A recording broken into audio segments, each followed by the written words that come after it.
Chineke nna pụrụ ime ihe niile, anyị kwenyere na nwa gị nwụrụ anwụ ma kulitekwa.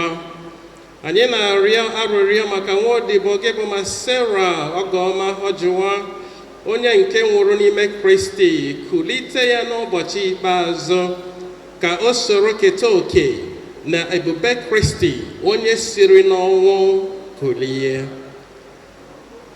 Onye gị na ya dị ndụ na-achị na ịdịkọ n'otu nke mmụọ nsọ Chukwu site n'ụwa ta ụwa niile.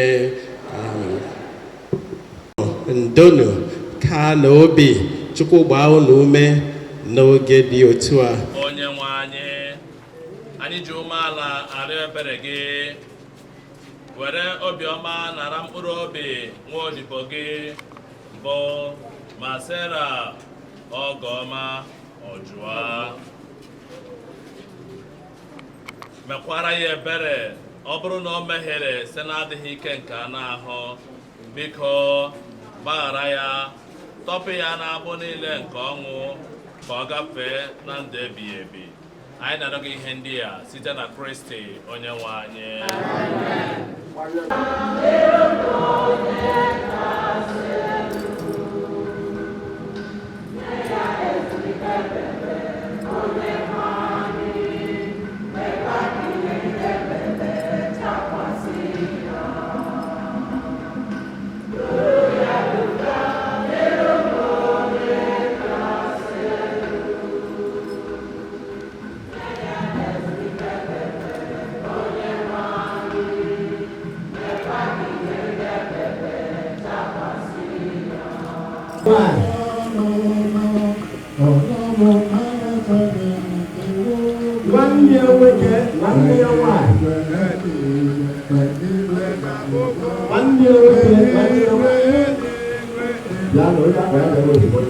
Family, the entire family for Ojuah, myself, my brothers and sisters, and all our relatives, I would like to thank each and every one of you that have played such a great role in our time of bereavement by supporting us in all sorts of ways.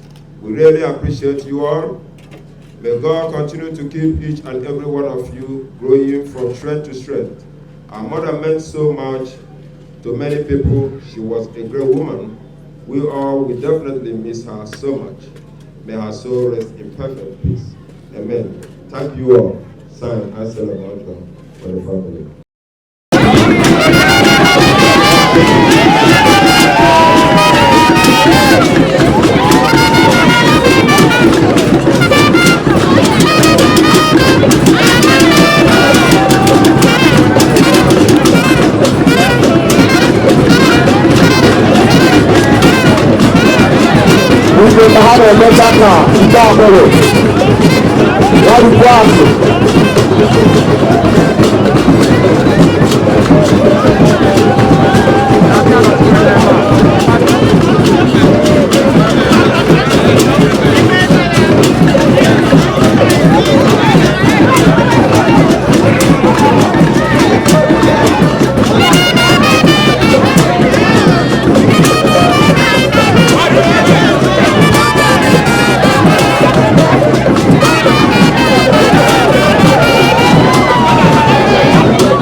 Thank you very much. Thank you very much. Thank you very much.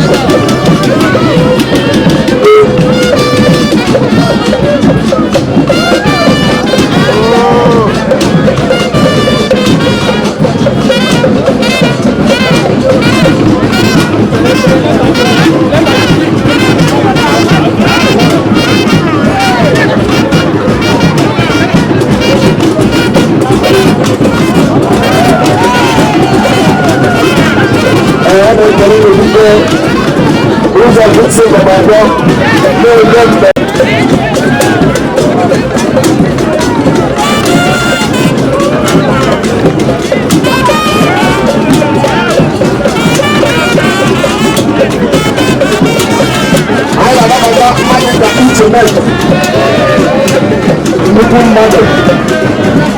are highly welcome. Thank you very much. Thank you very much. We go to Baba and War. Only Baba and then the other one of this. After some of the people, I need to know.